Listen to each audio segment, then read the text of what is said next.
So these are my jeans about 2 years ago. How did I balloon up to this size, you may ask?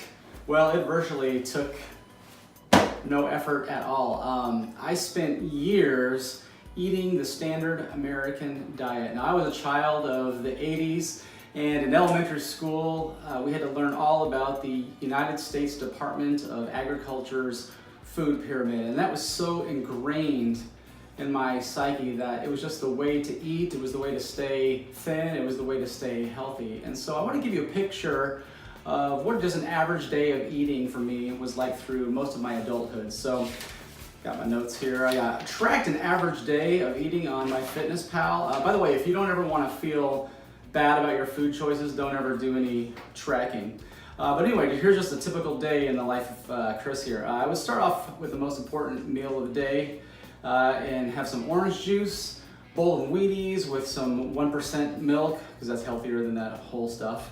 Cut up about half a banana because fruit's important, and on the way to work I'd grab something like a Venti mocha from Starbucks.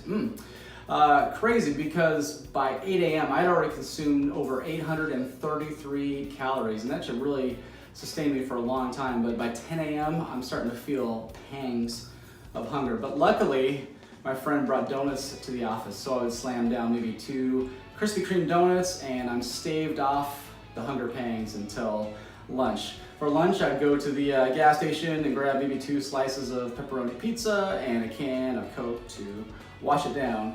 And by 3 p.m., I'm mysteriously hungry again. I'm feeling like I need to get a nap, grab a cup of coffee, maybe a candy bar to keep me trucking.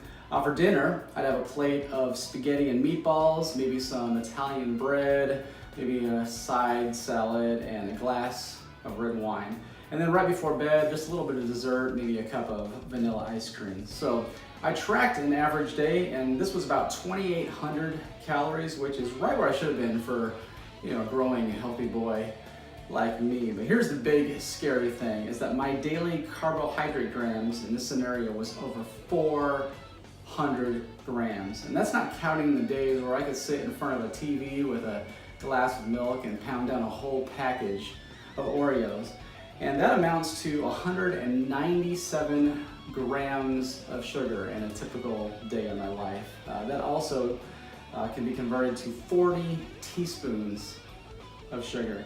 And so all this time I was trying to avoid things like bacon and fats in my diet, because I thought that's what would clog my arteries and make me fat. But all along it was those excessive grams of sugar that were causing my waistline to expand and my energy levels to decline. So how many carbohydrates, how many grams, how many teaspoons of sugar are you consuming in an average day of eating? Maybe it's time to just take one of those average days in your life and put it in something like MyFitnessPal, track it, and kind of take a hard look in the mirror, take a hard look at the results and see if maybe some of that excessive body fat might not be caused by something you're unwillingly